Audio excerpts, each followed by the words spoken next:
Baik, bismillahirrahmanirrahim. Assalamualaikum warahmatullahi wabarakatuh. Pada kesempatan kali ini masih di channel yang sama, di channel Wildan Taufik Ramdhani. Insyaallah pada kesempatan kali ini saya akan memperkenalkan kepada teman-teman aplikasi untuk desain grafis yang sering saya gunakan ketika saya ada proyek mendesain ataupun ketika mengerjakan suatu tugas gitu ya. Dan untuk aplikasinya yaitu aplikasi CorelDRAW teman-teman. Nah ini aplikasi CorelDRAW ini merupakan aplikasi yang berbasis vektor gitu ya. Dan ini tampilan aplikasi daripada aplikasi CorelDRAW. Nah yang di atas ini teman-teman perlu ketahui ini adalah menu bar ya dengan berbagai macam fungsinya tentunya. Dan yang di pinggir ini namanya toolbox atau toolbar gitu ya. Dan di atas ini adalah properti, dan yang di bawah ini adalah warna gitu ya atau color. Terus yang di tengah ini adalah lembar project atau ketika kita ingin membuat project tentunya kita akan dibuat di sini. Oke. Langsung saja untuk tahapan perkenalan gitu ya untuk aplikasi ini. Tentunya ini tadi sudah saya katakan bahwa aplikasi CorelDRAW ini adalah aplikasi berbasis vektor gitu ya. Yang paling pertama yang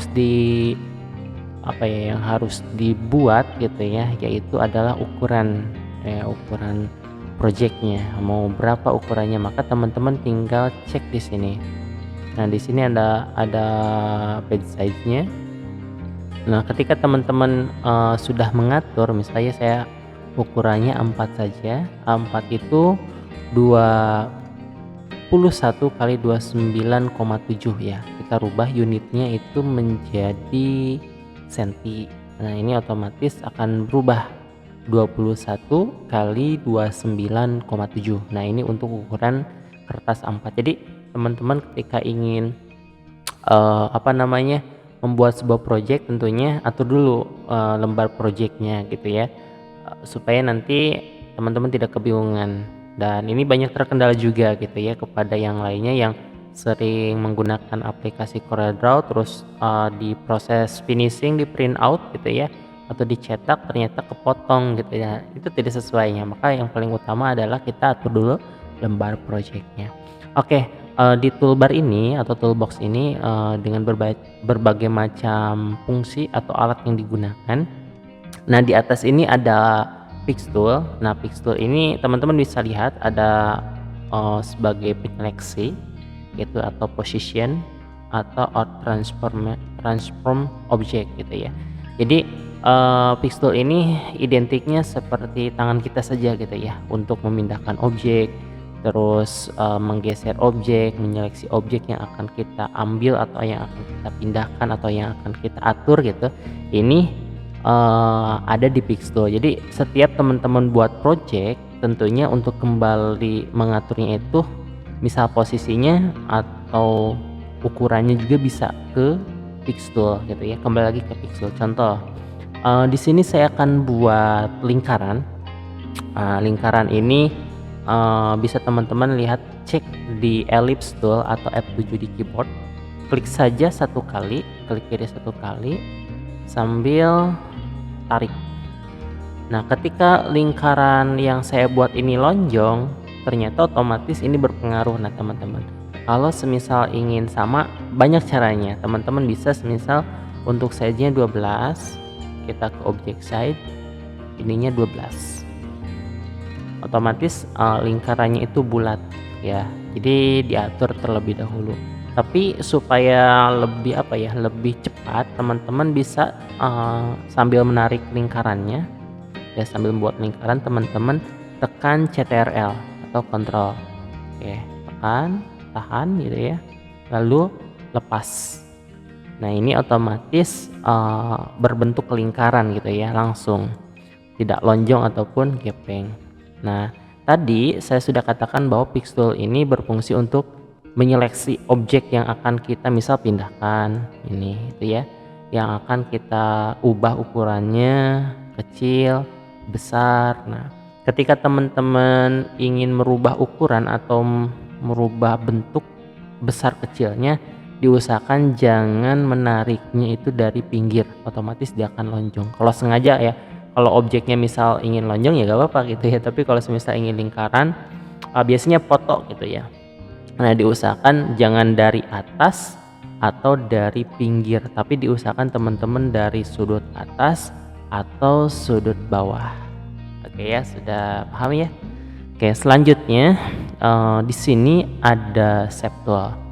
Nah, septul ini untuk memanipulasi objek, dalam artian teman-teman bisa merubah objek juga, bentuk objek dan lain sebagainya. Atau kalau semisal teman-teman buat apa ya, di pen tool ya, kita nih misal buat daun gitu ya, buat daun.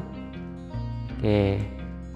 Nah, ketika ingin mengatur, teman-teman bisa kembali ke Shape Tool atau F10 di keyboard, gitu ya. Klik saja Shape Tool. Nah, ini teman-teman bisa mengatur lengkungannya, gitu ya. Bisa mengatur lengkungannya, terus disesuaikan tapi ya teman-teman, disesuaikan. Nah, itu ada fungsi dari Shape Tool, gitu ya. Fungsi dari Shape Tool. Jadi untuk mengatur, memanipulasi objek yang sudah ada atau objek yang sedang dibuat gitu ya. Nah, bukan hanya hal itu, semisal teman-teman punya teks ya, punya teks, misal saya akan buat teks, pagi ini saya sedang bermain gitu ya, dan nanti sore saya juga akan bermain, misalnya bermain apa aja. Oke, nah ini kita ke Shape Tool. Shape Tool ini juga berfungsi untuk mengatur jarak gitu ya, jarak paragraf. Nah, ini bisa ditarik ke atas kalau semisal kurang ya, bisa ditarik ke bawah kalau semisal terlalu dekat. Dan ini pun sama, ke pinggir pun sama teman-teman, ini bisa dilebarkan dan ini juga bisa dipadatkan gitu ya. Nah, itu fungsi daripada Shape Tool gitu ya. Oke, selanjutnya di sini ada crop tool. Crop tool ini ya tentunya untuk memotong gitu ya, memotong objek yang ada gitu ya. Terus di sini ada zoom. Nah, zoom ini ada dua ya. Pertama ada zoom in, yang kedua ada zoom out. Kalau zoom in otomatis tambah gitu ya. Tambah, klik satu kali. Misal saya buat objek tadi, buat objek, kita zoom gitu ya, kita zoom. Ini zoomnya mendekat, kalau yang ini zoomnya menjauh, zoom out. Oke, itu ya, sudah paham ya. Terus ada hand tool, ada pen tool. Nah, pen tool ini untuk menggeser gitu ya. Ini hand tool gitu ya. Kalau di aplikasi Adobe Photoshop ini hand tool gitu ya. Atau tekan H di keyboard gitu ya. Tekan H di keyboard. Ini oke, seperti ini. Terus ada lagi pen tool dan kawan-kawannya gitu ya. Oke, di sini ada bezier tool, ada freehand, ada 2-point line, ada pen tool, ada B-spline dan lain sebagainya. Oke, ini sama fungsinya untuk membuat objek. Tadi ya saya sudah buat objek gitu ya. Jadi disesuaikan dengan objek yang telah dibuat. Contoh nih, saya akan buat objek di sini, di dalam ini ya, misal seperti ini. Oke, ini misal saya akan coba ini tuh posisinya ini akan terpotong gitu ya, dan nanti yang diambil itu yang di area lingkarannya saja. Kita blok semuanya, lalu kita interset. Oke, ini hapus.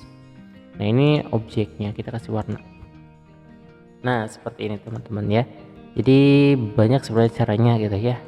Oke, selanjutnya ada brush. Ada artistik, sama ya seperti brush sebenarnya ya, untuk membuat objek gitu ya. Jadi banyak ya, tergantung kita membuat apa. Di sini ada rectangle tool. Rectangle tool ini berfungsi untuk membuat kotak atau persegi panjang ya, seperti itu. Kalau semisal ingin kita ke shape tool, otomatis kita bisa menumpulkannya gitu ya. Seperti itu ya. Jadi ingin memanipulasi kembali lagi ke shape tool. Terus ellipse sudah ya tadi buat lingkaran, terus ada polygon.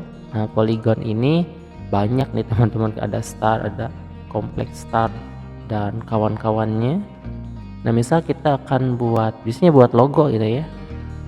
Nah, ini untuk mengatur sudutnya teman-teman bisa ke sini. Di sini ada point or side, misal 8, otomatis akan seperti ini gitu ya. Terus ada text tool, sudah tadi ya, text tool itu berfungsi untuk membuat teks gitu ya. Nah, selanjutnya ada efek gitu ya. Di sini ada blend, ada contour, ada distort, ada envelope, terus ada extrude. Nah, pertama ada contour ya. Contoh contour itu membuat objek baru seperti objek yang sudah ada, atau sering juga disebut juga outline gitu ya, garis yang menyamai bentuk gitu ya. Oke, contoh nih kita gunakan kontur. Nah, otomatis akan ada tampilan seperti ini di propertinya. Tapi syarat klik dulu objek yang akan kita kasih kontur. Ya, misal untuk ketebalannya itu maaf, kita warnanya dulu. Warnanya kita rubah misal jadi warna hitam, otomatis akan ada warna hitam gitu ya. Ini pun sama gitu ya. Jadi kontur ini dengan berbagai macam fungsinya ya, ini pun sama tuh gitu ya, seperti itu. Ini kontur gitu, ini teman-teman bisa atur untuk konturnya mau berapa gitu ya, stepnya 2, 3, 4, 5, bahkan 70 tuh bisa gitu ya, seperti ini. Oke, jadi itulah kontur itu fungsinya seperti itu. Terus ada lagi blend ya. Blend ini bisa teman-teman untuk membuat levelisasi warna ya. Misal warna ini warna hijau tua, dan ini hijau muda ya. Kita buat nih levelisasi warnanya gunakan blend, tarik. Nah, seperti jadi teman-teman bisa buat palet seperti ini. Dan ini juga bisa diatur teman-teman ya. Misal blendnya itu gak usah terlalu banyak, misal 4, jadi ada 6, 4 ini yang di sini 1, 2, 3, 4. Oke, itu ya. Terus ada lagi distort, ini untuk membuat objek yang variasi gitu ya. Ada envelope, ini untuk membuat variasi juga, variasi objek yang menggunakan dengan titik node. Contoh nih, saya akan buat misal nama saya Wildan.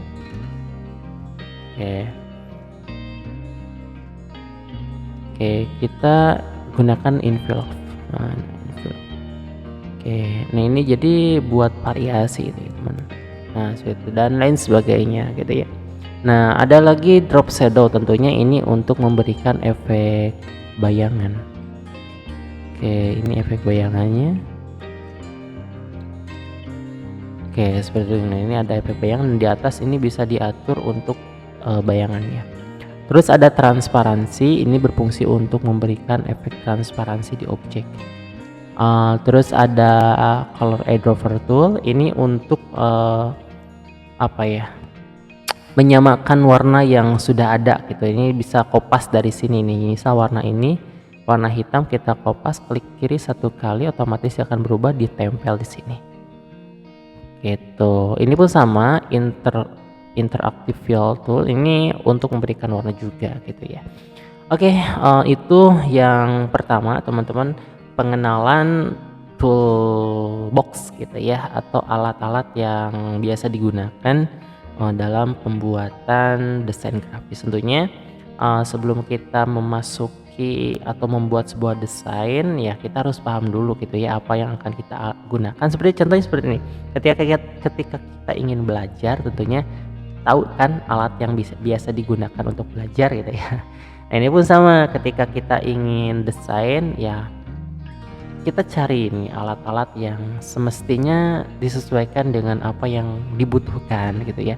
Beda ketika kita ingin belajar kan tidak mungkin kita mengambil apa ya, cangkul dan lain sebagainya gitu ya. Tapi usahakan kita sama-sama gitu ya, saling memahami dan saling mengetahui ketika kita ingin buat sebuah project desain, tentunya kita harus rencanakan terlebih dahulu. Oke, itu saja, mudah-mudahan video ini bermanfaat bagi teman-teman semua dan menambah wawasan. Bila dari saya banyak kekurangan dan kehilapan, mohon dimaafkan teman-teman, karena saya juga masih proses belajar. Itu saja, terima kasih. Wassalamualaikum warahmatullahi wabarakatuh.